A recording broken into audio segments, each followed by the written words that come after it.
नमस्कार दोस्तों। डॉक्टर अंबेडकर का मानना था कि किसी भी समाज के विकास की कसौटी का पैमाना उस समाज की स्त्री प्रगति पर निर्भर करता है। वो मानते थे कि किसी भी समुदाय की प्रगति इस बात से आंकी जा सकती है कि उस समाज की महिलाओं की स्थिति क्या है, संपूर्ण अधिकार उन्हें प्राप्त है भी या नहीं। जो समुदाय अपने स्त्रियों पर प्रतिबंध और उनके स्वतंत्रता के मार्ग में बाधा बनता है, वह समुदाय प्रगति पथ पर नहीं जा सकता। जिस समाज की स्त्रियां आत्म रूप से स्वतंत्र और विकसित होगी, वह समाज प्रगति करने वाला माना जा सकता है। भारतीय स्त्री की बात की जाए तो शास्त्रों और पितृसत्ता की जकड़न के चलते उसके विकास का दायरा इतना सीमित कर दिया गया था कि वह चाहकर भी प्रगति के मार्ग पर आगे नहीं बढ़ सकती थी।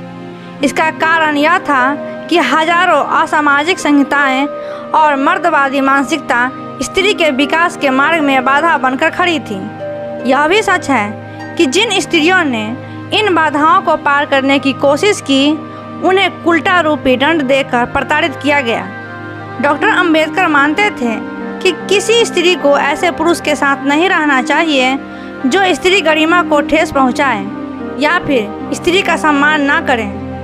उन्होंने 15 अक्टूबर 1956 को दिए अपने भाषण में कहा था कि स्वाभिमान किसी भी आर्थिक लाभ से ज़्यादा महत्वपूर्ण होता है। हमारा संघर्ष स्वसम्मान और इज्जत के लिए है, केवल आर्थिक विकास के लिए नहीं। उनकी इस बात को स्त्री आंदोलन से जोड़कर देखा जाए तो स्त्री गरिमा और उसकी स्वतंत्रता को रेखांकित करता है। बाबा साहब स्त्री को इस रूप में भी देखते हैं कि स्त्री को अपने पति की दासी नहीं बनना है। यदि किसी भी स्त्री का पति उसे दासी या नौकरानी बनाकर रखता है तो ऐसे पति से स्त्री को अलग हो जाना चाहिए। यह बात भी मानते थे कि स्त्री को अच्छे पति का साथ भी देना है। वे लिखते हैं, सबसे ज़रूरी बात यह है कि हर लड़की जो शादी करती है अपने पति का साथ, अपने पति से मित्रता और बराबरी के रिश्ते कायम करे और उसकी दासी ना बने। डॉक्टर अंबेडकर ने स्त्री स्वतंत्रता और अधिकारों को ध्यान में रखते हुए इस हिंदू कोड बिल का कार्य अपने हाथों में लिया।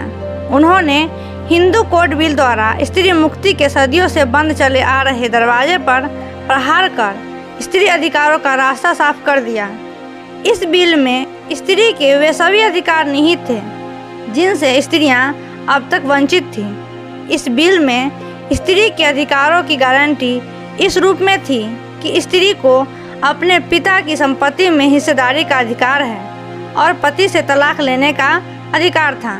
इतना ही नहीं, इस बिल में यह भी निहित था कि स्त्री शासन प्रशासन के महत्वपूर्ण पदों पर जा सकती है। वे इस बिल के द्वारा स्त्री मुक्ति और उसकी स्वतंत्रता का स्वप्न लेकर आए थे।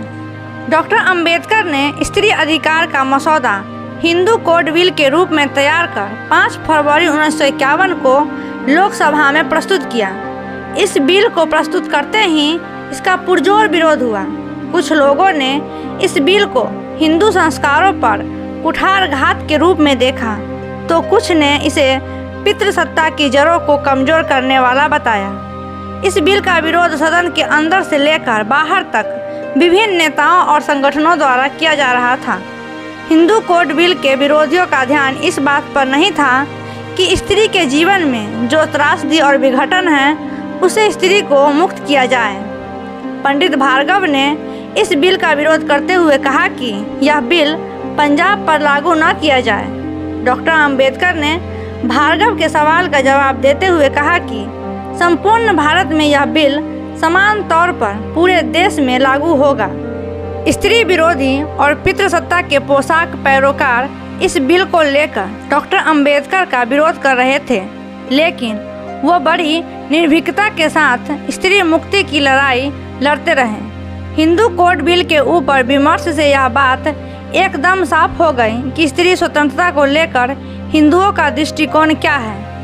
वर्तमान में स्त्री चिंतन की बात की जाए तो कहीं न कहीं उच्च श्रेणी की स्त्रियां डॉक्टर अंबेडकर के चिंतन से कटी हुई दिखाई देती हैं, जबकि स्त्री मुक्ति का रास्ता हिंदू कोड बिल की धाराओं से होकर जाता है। यह तत्कालीन दौर में स्त्री अधिकारों वाला बिल पूर्ण लागू होता तो स्त्रियों की दशा और दिशा में आज काफ़ी परिवर्तन देखने को मिलता। आज की द्विज महिलाओं को चाहिए कि बाबा साहब की हिंदू कोड बिल की अकेले ही हार को सामूहिक जीत में बदलकर मनुवादी पितृसत्तात्मक समाज व्यवस्था और स्त्री विरोधी मानसिकता पर प्रबल प्रहार करें। आज की जानकारी आपको कैसी लगी, आप हमें कमेंट करके ज़रूर बताइएगा। अच्छा लगे तो लाइक शेयर ज़रूर कीजिएगा और हमारे चैनल को सब्सक्राइब कीजिएगा। मिलते हैं नेक्स्ट वीडियो में ऐसे ही महत्वपूर्ण तर्कपूर्ण तथ्यों के साथ। तब तक के लिए स्वस्थ रहिए, मस्त रहिए। जय भीम, नमो बुद्धाय।